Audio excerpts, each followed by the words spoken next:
Hey everybody, Chris Traxler, Cirrus Technologies. Hey, what we're going to talk about today is passwords and having a strong password policy and why that's so important. We see over and over again where people are using the exact same password or the variation of the same password over and over again on everywhere they log into the internet. And so we're going to go through a couple steps to create strong and secure passwords so that you can protect yourself more adequately. We're also going to talk about some tools you can use to have better password security and better password, what we call hygiene, password hygiene on the internet as you go about. So to start, let's talk about how passwords get compromised. There's two big primary ways that happens.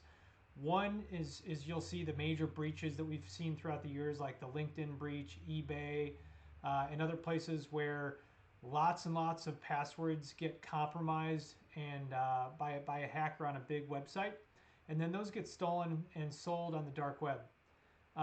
And so what happens is the bad guys will use those passwords and sell them out on the dark web for money. And then another group of threat actors will come in and actually try to use those passwords. And so they'll basically they'll do two different things. One, they'll try to brute force and they'll just use that password. The other thing they'll try to use is dictionaries and rule sets that basically take that password and use every combination that most people would use to vary it, like where they change a 0 to a 1 or upper and lower case or misspell it.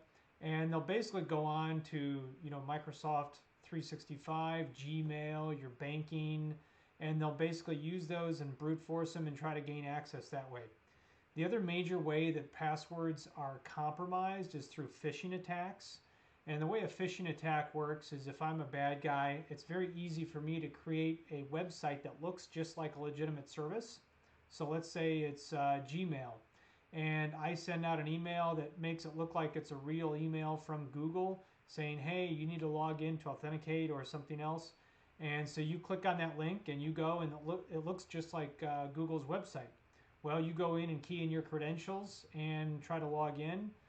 Maybe it was an alert that you had a quarantine email. Maybe it was an alert that you had a banking issue that you need to take care of or a password reset. So you key in your credentials and man, nothing happens. Well, you're busy, you go about your day. What you just did was you gave the bad guy your password that they can now use and use against you. So how do we protect ourselves? One, the problem we see over and over again is people think they're using a password that's complex by using, zeros instead of the letter O and kind of mixing up the letters.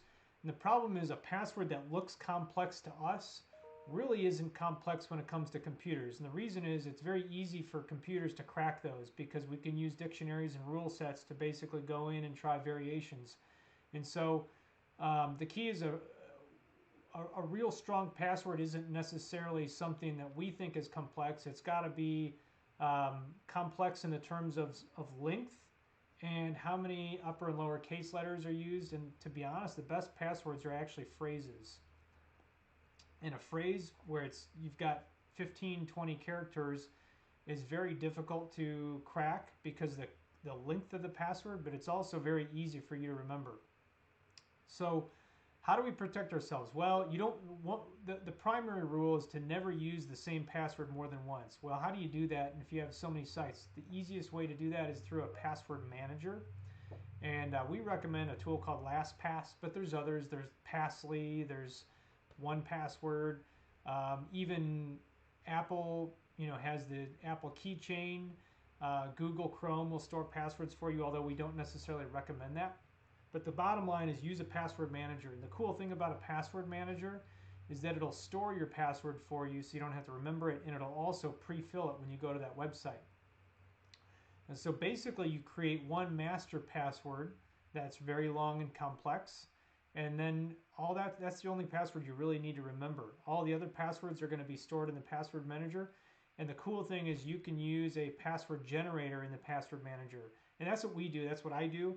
So all of my passwords, if you ask me my password to my email or anything like that, I honestly don't know what it is. It's a 14 to 16 character long string that's got upper and lower case, and it's a randomly generated password. And when I go to that website, my password manager will automatically pre-fill that so I can log in. And the cool thing with technology these days is those password managers are able to synchronize in all your devices. So it'll work on your Apple iPhone, it'll work on your Android, it'll work on a tablet, it'll work on your Windows PC, it'll work on a Mac. So all the devices that you use, you can install it and set it up. And the other thing you can do is, if you have tools that use biometric, so you can use those for extra layers of security. And so that's a great way, if you're doing that and you're using unique passwords everywhere, A, you're going to be a lot more secure, and B, if you do have a password that gets compromised, you don't have to worry about going all the places in the world where you use that to change it. You really just need to go to that one site where it was compromised and change it. Makes it much easier. Next thing we'll talk about in a future video is multi-factor authentication and how that's an added layer. So even if you get a password that gets compromised, you've got an extra layer of security that makes it difficult for a hacker or a bad guy to gain access. Talk to you soon.